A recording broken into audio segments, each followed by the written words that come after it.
आपके नोट्स से कुछ क्वेश्चन जो है उनकी प्रैक्टिस कर लेते हैं।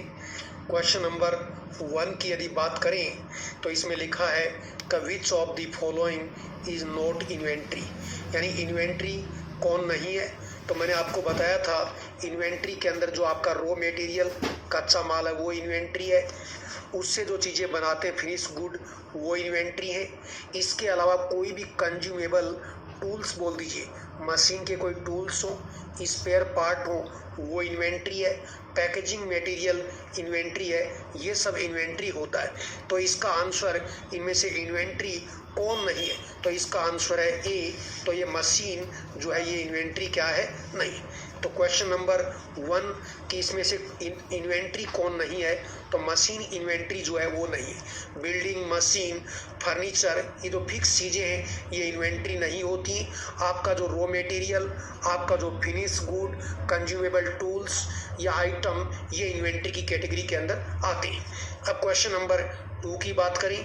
क्वेश्चन नंबर 2 में है the following classes of cost are usually involve in inventory decision except, यानी जब भी आप इन्वेंट्री डिसीजन लेते हैं कि आपको इन्वेंट्री कितनी मेंटेन करनी है। इन्वेंट्री का मतलब आपका जो स्टॉक है किसी भी चीज़ का, वो आपको ज़्यादा रखना है, कम रखना है, कितना ऑर्डर आपको मंगाना है, उसमें हम सब चीज़ों के बारे में विचार करते हैं एक्सेप्ट।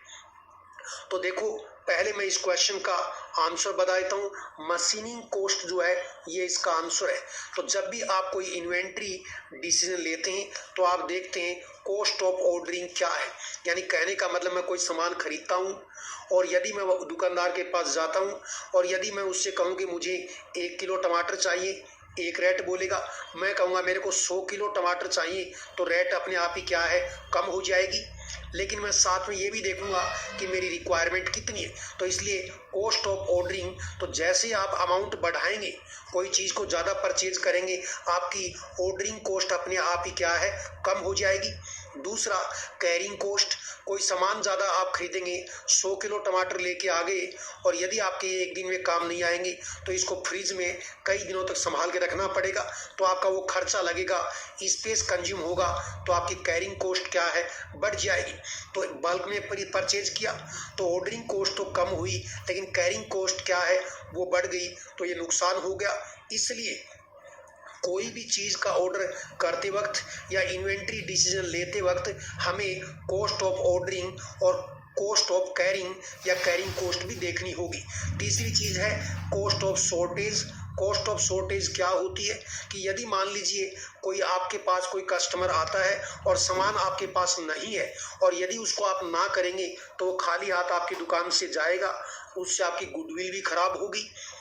इसके अलावा आप यदि उस चीज़ को उसको सेल करते तो आपको कुछ अर्निंग होती, वो अर्निंग भी नहीं हुई। तो इसी को हम क्या बोलते हैं, कॉस्ट ऑफ शॉर्टेज है कि आज हमारे पास सामान होता तो हम बेचते, पैसे कमाते, तो ये कॉस्ट ऑफ क्या, शॉर्टेज। तो इन्वेंट्री डिसीजन के अंदर हम ऑर्डरिंग कॉस्ट भी, कैरिंग कॉस्ट भी और कॉस्ट ऑफ शॉर्टेज, इन सब चीज़ों को डिसीजन में शामिल करते हैं। उसकी मशीनिंग कॉस्ट जो है उसको हम शामिल नहीं करते। इसलिए क्वेश्चन नंबर 2 का जो राइट आंसर है वो मशीनिंग कॉस्ट है। अब एक क्वेश्चन नंबर 3 की बात करें। The time period between placing an order, हम time period between placing an order, हम एक ऑर्डर देते हैं and its receipt in stock, और ये ऑर्डर हमारे स्टॉक में, गोदाम में या हमारे स्टॉक में चढ़ जाता है, इज नोन एज, तो इसको हम क्या बोलते हैं, लेट टाइम। तो हम किसी को ऑर्डर देंगे, फिर वो सामान हमारे पास आ जाएगा और एग्जामिनेशन के बाद उसको स्टॉक एंट्री करके और बिकने के लिए तैयार होगा। तो हमने ऑर्डर दिया और सामान बिकने के लिए तैयार है, ये जो टाइम लगा इसको हम क्या बोलते हैं, लेड टाइम जो है वो बोलते हैं, इसको लेड टाइम बोलेंगे। अब देखो नेक्स्ट क्वेश्चन है, question number 4, the cost of insurance and taxes are included in. तो चीज को आप समझो, वो कहेगा इन्वेंट्री के अंदर, मान लीजिए मैंने सामान मंगवा लिया और मेरे गोदाम के अंदर, ये मैं बात कर रहा हूँ हलवाई की, और यहाँ मेरे पास में घी चीनी, ये सब चीज़ें रखी हुई हैं, तो मैंने इसको ऑर्डर करके मंगवा लिया। अब ये रखा हुआ माल जो है, इसकी सुरक्षा के लिए मुझे इसके बाहर एक चौकीदार बैठाना पड़ेगा। इसके अलावा मुझे इस सामान की इंश्योरेंस करानी पड़ेगी और इसके ऊपर मुझे सरकार को टैक्स भी देना होगा। तो ये कह रहा है कॉस्ट ऑफ इंश्योरेंस, इस सामान की जो इंश्योरेंस है वो पैसा दे रहे हैं कंपनी को, और इसका टैक्स ये किस में इंक्लूड होगा, तो ये किस में इंक्लूड होगा, इसकी कैरिंग कॉस्ट के अंदर शामिल होगा। तो ये आंसर इसका क्या हो गया, इन्वेंट्री कैरिंग कॉस्ट, क्योंकि ये इन्वेंट्री की क्या है, कैरिंग कॉस्ट है, क्योंकि ऑर्डर देके सामान आ गया लेकिन रखे हुए सामान का गोदाम के अंदर किराया लगेगा। यहाँ जो चौकीदार आपने बैठा रखा है वो उसको सैलरी देनी होगी, इलेक्ट्रिसिटी का खर्चा होगा, इसकी इंश्योरेंस और टैक्स का पैसा होगा। ये सब किस में आएंगे, ये सब कैरिंग कॉस्ट के अंदर आएंगे। इसके बाद में question number 5, buffer stock is the level of stock. तो बफर स्टॉक हम इसलिए रखते हैं कि कभी भी यदि मार्केट के अंदर किसी प्रोडक्ट की डिमांड बहुत ज़्यादा हो जाए और कंजप्शन एकदम बढ़ जाए, तो ऐसे केस में क्या है, हम आउट ऑफ स्टॉक सिचुएशन में ना आ जाए। कहीं ऐसा नहीं कि हमारे पास माल बिल्कुल ख़त्म हो जाए और सप्लायर से जो मंगवाया था वो अभी पहुंचा नहीं, तो ऐसे केस में हम बफर स्टॉक जो है वो रखते हैं। ये एक तरह का सेफ्टी स्टॉक होता है। और जैसे कि ऑप्शन दिए हैं, क्या लिखा, half of the actual stock, ऐसा कुछ भी नहीं है। 8 which the ordering process start, ये भी कुछ नहीं है। इसके बाद में क्या है, इसको आप ये कहेंगे minimum stock level below which the actual stock should not fall, यानी बफर स्टॉक आपका वो लेवल है जिससे नीचे आपका स्टॉक क्या है, नहीं जाना चाहिए। ये बिल्कुल सही है। तो जिस तरह के ऑप्शन है उसके अकॉर्डिंग आपको आंसर चूज करना होता है। तो ये क्वेश्चन थोड़ा सा आपको हार्ड लग सकता है, हालांकि विशेष नहीं है, लेकिन फिर भी एक बार आपको लग सकता है। तो ये बफर स्टॉक का मतलब ये है कि जैसे मैं कहूँ आपके पास में खूब सारा गोदाम में सामान रखा हुआ है और जैसे जैसे सेल होगी इसका लेवल नीचे आएगा, और नीचे आएगा, नीचे आने के बाद हम यहाँ ऑर्डर कर देंगे, उसके बाद भी आपके पास कुछ स्टॉक रहेगा, वो बफर स्टॉक है। तो बफर स्टॉक से नीचे आपका लेवल यदि चला गया तो आप क्या है, आउट ऑफ स्टॉक सिचुएशन में आ जाएंगे, यानी कस्टमर आपके पास आएगा और आपके पास सामान अवेलेबल नहीं होगा। इसलिए इसका आंसर सी देंगे, minimum stock level below which actual stock should not fall. इसके बाद में क्वेश्चन नंबर 6 और 7 ये आपको याद करने पड़ेंगे। फॉर्मूला है minimum stock level is calculated as, तो इसका आंसर क्या है, ए रीऑर्डर लेवल, ये तो आपको पूरा रटना होगा। इसके बाद में क्वेश्चन नंबर 7 की बात करें, reordering level is calculated as. और किसी भी चीज़ को जैसे मैथमेटिक्स में अलग अलग फॉर्मूलों से किसी चीज़ को कैलकुलेट कर सकते हैं, तो ये इन्वेंट्री और स्टॉक कैलकुलेशन भी इसी तरह की चीज़ है, तो अलग अलग फॉर्मूला अप्लाई कर सकते हैं। तो क्वेश्चन नंबर 7 के अंदर भी आपको याद करना है maximum consumption rate multiplied by maximum क्या है, रीऑर्डर पीरियड। तो ये दोनों चीज़ें तो आपको याद करनी होंगी, इसमें समझाने जैसा कुछ भी नहीं है। इसके बाद क्वेश्चन नंबर यदि मैं 8 की बात करूं, इसको समझते हैं, which of the following is true for inventory control. Inventory control के लिए क्या सही है, तो देखो मैं अभी बताऊं आपको, economic order quantity has the minimum total cost per order. ये नीचे हम बात करेंगे अभी इकोनॉमिक ऑर्डर क्वांटिटी।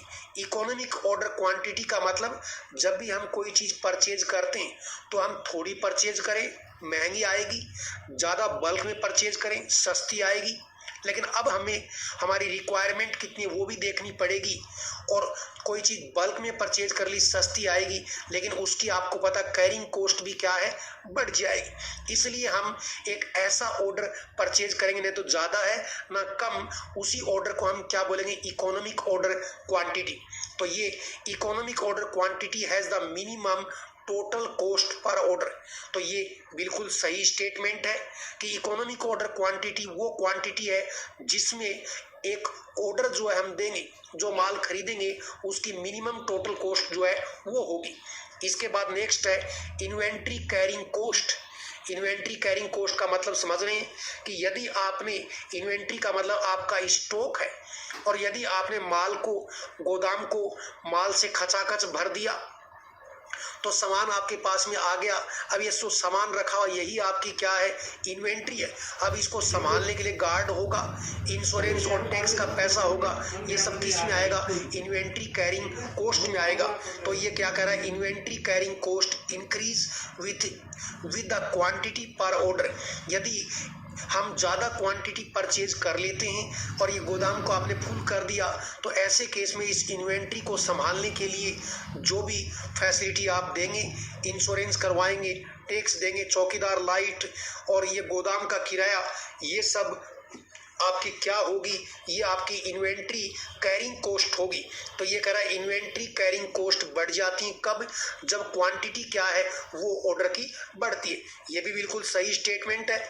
इसके बाद में नेक्स्ट ऑप्शन देखते हैं, सी क्या है, ordering cost decrease with load size. Load size का मतलब जैसे मैंने कहा कि मैं ऑर्डर करता हूँ 1 किलो टमाटर का और मैं ऑर्डर करता हूँ उसको 100 किलो टमाटर का, तो आपको पता है मेरी लोड साइज कौन सी ज़्यादा है, ये तो 1 केजी का लोट है और ये कितने का लोट है, 100 केजी का। तो लोड साइज ये ज़्यादा, जैसे मैंने लोड साइज बढ़ाई ये सामान मुझे क्या मिलेगा, सस्ता मिलेगा, मेरी ऑर्डरिंग कॉस्ट क्या हो जाएगी, कम। तो ordering cost decrease with load size. तो आपने कहा कि लोड साइज बढ़ेगी तो ये सस्ता मिलेगा, ऑर्डरिंग कॉस्ट क्या है, कम होगी। ये बिल्कुल सही है। यदि लोड की साइज बढ़ेगी तो आपकी कैरिंग कॉस्ट क्या है, बढ़ जाएगी, क्योंकि उसको संभाल के रखना पड़ेगा। तो यदि लोड की साइज बढ़ी या बड़ा ऑर्डर है तो उसको संभालने के लिए कैरिंग कॉस्ट बढ़ेगी, लेकिन ऑर्डरिंग कॉस्ट क्या है, घटेगी। अब आप क्या करें, दोनों अपोजिट चल रही हैं, इसलिए आप एक ऐसा ऑर्डर करते हैं जिसको क्या बोलते हैं, इकोनॉमिक ऑर्डर क्वांटिटी, जिसके ऊपर आपकी ऑर्डरिंग कॉस्ट भी और आपकी कैरिंग कॉस्ट दोनों ही क्या होती हैं, लो होती हैं, मिनिमम होती हैं। तो क्वेश्चन नंबर 8 जो है इसका करेक्ट आंसर क्या है, डी हो गया। अब चलते हैं क्वेश्चन नंबर 9 में। क्वेश्चन नंबर 9 में देखो ये फॉर्मूला याद रखना है, बाकी कोई ज़्यादा कंफ्यूज नहीं होना। ये एक फॉर्मूला है, क्या मैं यहाँ लिख रहा हूँ, economic order quantity equal to, ये फॉर्मूला ही कई बार पूछ लेते हैं, economic order quantity equal to, और यहाँ लिखा है 2AD। 2AD का मतलब है 2, ये AD का मतलब एनुअल डिमांड, उसके बाद OC इसका मतलब है ऑर्डरिंग कॉस्ट, और अपॉन नीचे क्या है, CC कैरिंग कॉस्ट। देखो सिंबल अलग हो सकते हैं, जैसे यहाँ एनुअल डिमांड को D लिखा है, कॉस्ट पर ऑर्डर को P लिखा है, इसकी मर्जी, और एनुअल कैरिंग कॉस्ट को S लिखा है।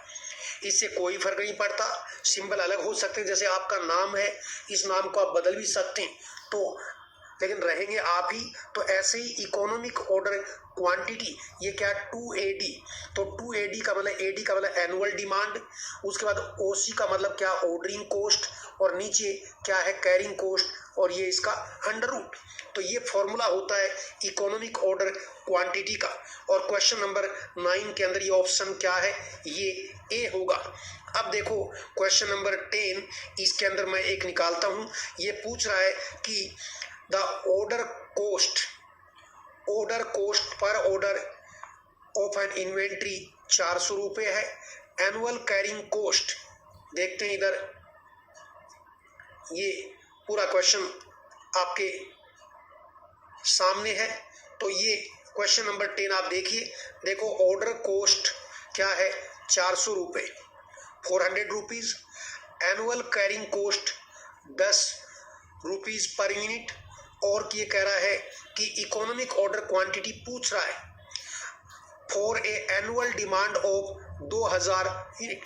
तो देखो आपका जो फॉर्मूला मैं वो लिख रहा हूँ, इकोनॉमिक ऑर्डर क्वांटिटी, ये फॉर्मूला है, और ये आपका अंडर रूट, और ये है 2AD, यानी 2 तो रहेगा एनुअल डिमांड, मल्टीप्लाइड बाई, मैंने क्या कहा था, ये ऑर्डरिंग कॉस्ट, अपॉन नीचे क्या है आपकी CC कैरिंग कॉस्ट। अब इसी फॉर्मूले के अंदर ये वैल्यू रख दीजिए, तो ये 2 और एनुअल डिमांड कितनी है, 2000 यूनिट की, तो ये मैंने 2000 लिखा, मल्टीप्लाइड बाई ऑर्डरिंग कॉस्ट, देखो ये ऑर्डर पर कॉस्ट कितना, 400 रुपये, तो यहाँ मैं 400 लिखूंगा, उसके नीचे ये क्या है, CC कैरिंग कॉस्ट, और लिखा देखो एनुअल कैरिंग कॉस्ट ₹10, नीचे 10 लिखूंगा। और इसको आप कैलकुलेट करेंगे तो ये 0 से 0 कट गया और ये सारा कट के और इसका अंडर रूट होगा तो ये वैल्यू जो है वो कितनी आएगी, वो आएगी 400।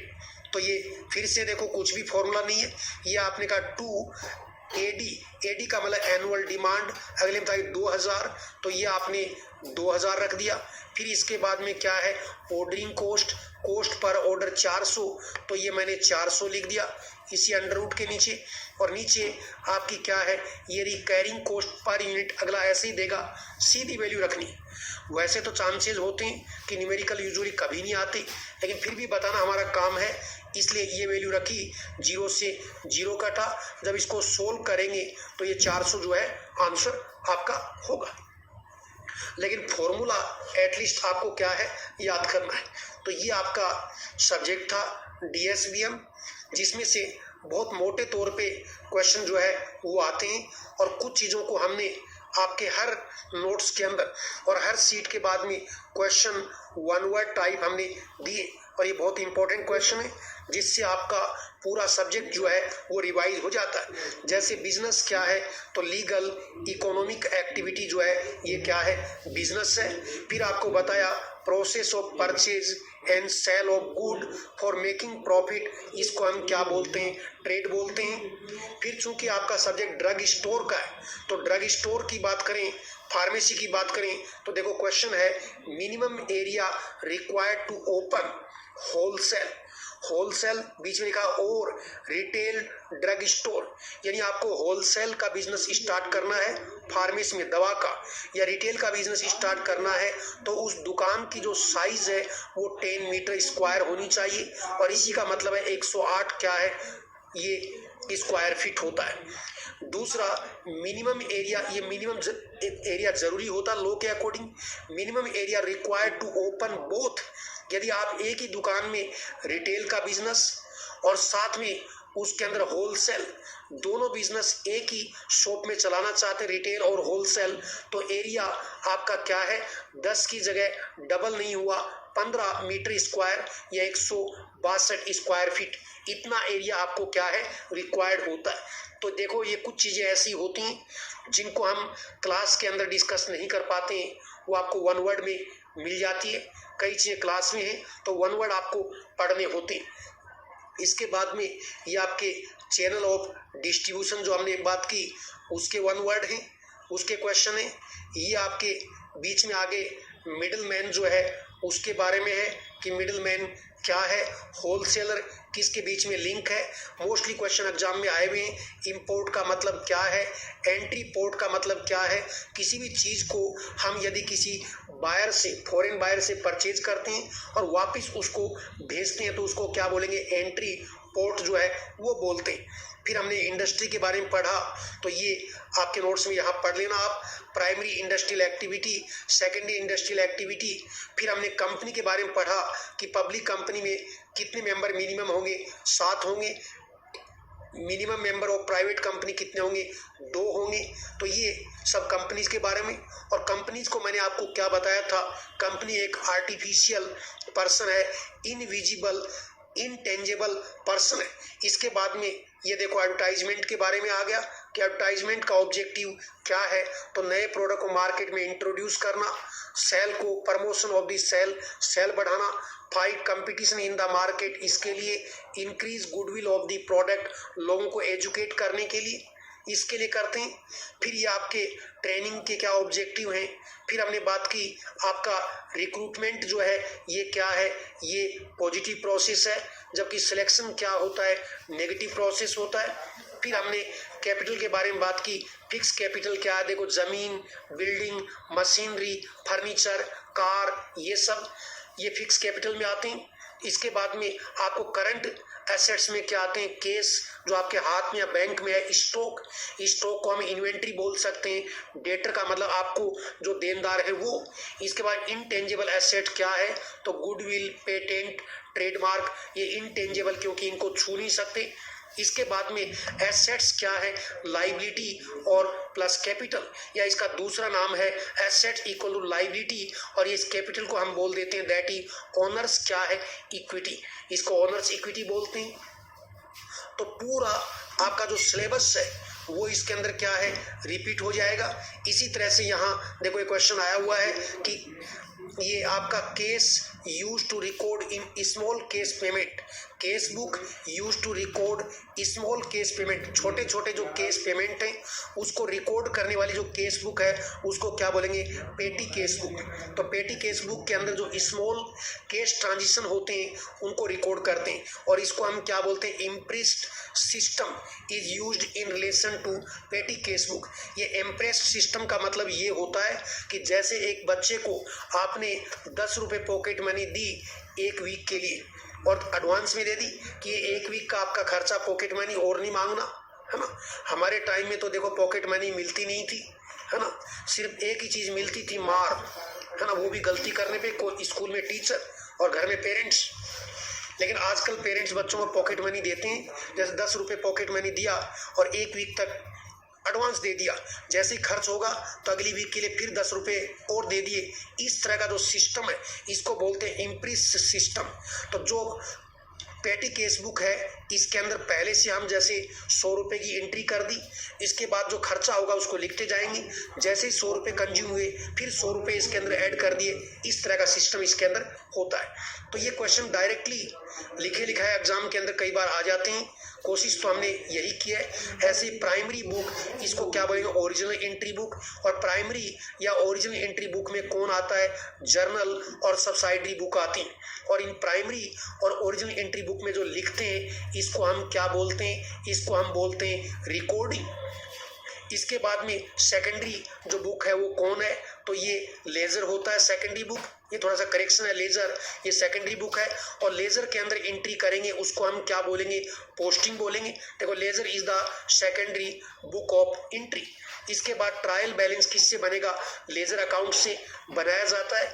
तो इस तरह की चीजें आपको ये आपके वन वर्ड के अंदर हमने लिखी है।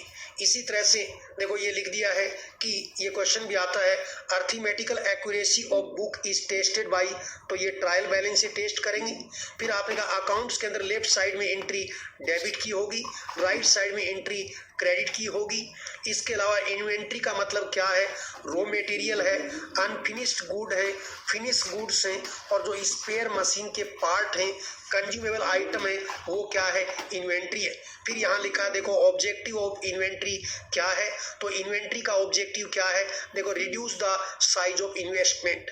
क्योंकि आप मान लो कोई बिजनेस स्टार्ट करते हैं और जितनी चीज़ आपके मार्केट में रिक्वायरमेंट है उसी के हिसाब से यदि अपना आप स्टॉक रखेंगे तो ऐसे केस में आप क्या करेंगे, आपको इन्वेस्टमेंट जो है वो 10 लाख की जगह 5 लाख ही करना पड़ेगा, ज़्यादा नहीं करना पड़ेगा। दूसरा, reduction the cost of production. यदि हम ऐसा ऑर्डर करते हैं कि हमारी ऑर्डरिंग कॉस्ट और हमारी कैरिंग कॉस्ट ही कम हो, और ये ऑर्डरिंग और कैरिंग कॉस्ट कम कहाँ होती, इकोनॉमिक ऑर्डर क्वांटिटी के ऊपर ये क्या होती, मिनिमम कैरिंग और ऑर्डरिंग कॉस्ट होती। तो यदि हम इकोनॉमिक ऑर्डर क्वांटिटी को यदि ऑर्डर करेंगे तो हमारी कॉस्ट ऑफ प्रोडक्शन भी कम हो जाएगी, यानी कैरिंग ऑर्डरिंग कॉस्ट दोनों ही कम होगी। और यदि हमारा स्टॉक हमेशा बना रहेगा तो हम बेटर कस्टमर सर्विस जो है दे पाएंगे और बेटर इन्वेंट्री कंट्रोल करेंगे, तो कभी भी हम आउट ऑफ स्टॉक सिचुएशन के अंदर नहीं आएंगे। तो ये इन्वेंट्री के क्या है, ऑब्जेक्टिव हैं। फिर ये आपके इन्वेंट्री के जो मेथड्स हैं वो लिखे हुए हैं कि वीडी, तो वी से मैंने कहा था वाइटल है, एसेंशियल है, डिजायरेबल, एफएसएम का मतलब फास्ट मूविंग, एस का मतलब स्लो मूविंग, एन का मतलब क्या है, नॉन मूविंग। इसके बाद छोटी मोटी नई चीज़ें भी आपको डिस्कस कर देते हैं, जैसे कि यहाँ लिखा है कि site of drug store depend on. यदि आप मेडिकल स्टोर खोलना चाहते हैं तो उसको कहाँ खोलें, ये किस पे डिपेंड करेगा। तो ये कॉमन क्वेश्चन है, यदि कोई पूछता है तो आप कहेंगे जहाँ की पॉपुलेशन डेंसिटी हो, क्योंकि जहाँ लोग रहते हैं वहीं तो खोलेंगे, ऐसा तो नहीं खेत में जाके खोल देंगे। तो ये तो अंडरस्टूड है कि जहाँ पॉपुलेशन डेंसिटी होगी वहाँ मेडिकल स्टोर खुलेगी। नियर बाई फिजिशियन, आसपास डॉक्टर होने चाहिए, डॉक्टर होंगे, लोग दिखाएंगे आएंगे, तो नियर बाई डॉक्टर कितने हैं उसको देखेंगे। Number of existing medical store कितनी है, आसपास बहुत ज़्यादा मेडिकल स्टोर है, आपके पास स्कोप नहीं है, ऑलरेडी ज़्यादा है, वही लोग मक्खी मार रहे हैं तो आपको मक्खी मारने की ज़रूरत नहीं। इसलिए वहाँ नहीं खोलेंगे। Income group of the people in the area, उस एरिया में जहाँ हम रहते, जहाँ हम खोलना चाहते हैं, वहाँ के लोगों की परचेजिंग पावर कैसी है। बिल्कुल गरीब आदमी होंगे, दवाई खरीदने का पैसा ही कहाँ से होगा जब खाने का ही नहीं होगा। तो लोगों का इकोनॉमिक ग्रुप कैसा है ये भी देखा जाता है। वहाँ रहने वाले लोगों का एज ग्रुप कैसा है, age group of the people living in the area. यदि सब बूढ़े बूढ़े लोग होते हैं तो आपकी दवाई की दुकान खूब चलेगी, आसपास खूब सारे डॉक्टर हैं, खूब चलेगी। पॉपुलेशन ज़्यादा है, खूब चलेगी। नियर बाई मार्केट होगा तो भी बढ़िया चलेगी, क्योंकि लोग मार्केट में नॉर्मल सामान खरीदने आएंगी और वहीं आपकी मेडिकल स्टोर है तो आपके पास भी आ जाएंगी। तो ये चीज़ें तो क्या है, कॉमन चीज़ें हैं, इनको रटने की और पढ़ाने और बताने की ज़रूरत नहीं है। तो ये आपका पार्ट था किसके बारे में, आपके वन वर्ड क्वेश्चन है, जिनमें से कुछ चीज़ें मैंने आपसे डिस्कस की। आपको सब्जेक्ट के साथ में हमेशा इन चीज़ों को पढ़ना है। इसी के साथ ही आपको जय हिंद, धन्यवाद।